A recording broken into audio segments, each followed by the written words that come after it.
A sea of skeletons, once an array of colourful corals now being bleached toward extinction. It's a story repeated on reefs across the world, and it's impacting local ecosystems, including the huge number of sea creatures that depend on coral reefs for food and shelter. Evidence points to rising sea temperatures due to climate change causing the bleaching. But there's hope for these reefs, as marine conservationists find new ways to revive coral communities. We're attaching the coral skeletons on this net. It will serve as the base for the grafted corals, the corals that we want to propagate.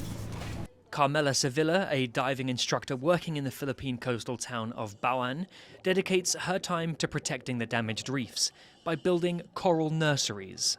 The nurseries, when they're created, has different kinds of corals. It has a selection of corals, and it is closely monitored. So it will actually help scientists see which corals are more resilient to climate change, and therefore they will be able to create recommendations to propagate those kinds of corals. And it's those more resilient corals that could be the key to rebuilding reefs, as they might be able to withstand rising sea temperatures.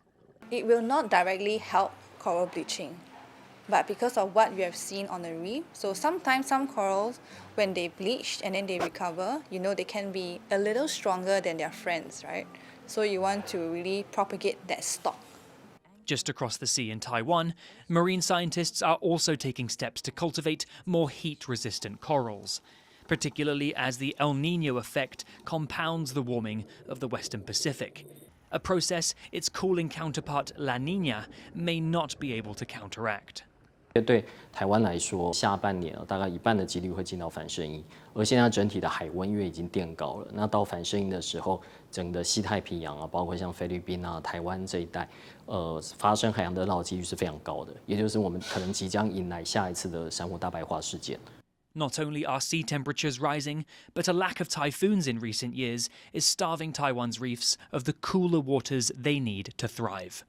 基本上一年大概会有三个台风会影响台湾。那台风经过的时候，它会把一些比较深层冷的海水带到表面上去做交换，等于是帮珊瑚做降温。With the effects of global warming unlikely to subside anytime soon, reefs may have to rely on more resilient strains of corals to survive the drastic impact humans are having on the seas. Andy Hsueh and Reece for TaiwanPlus.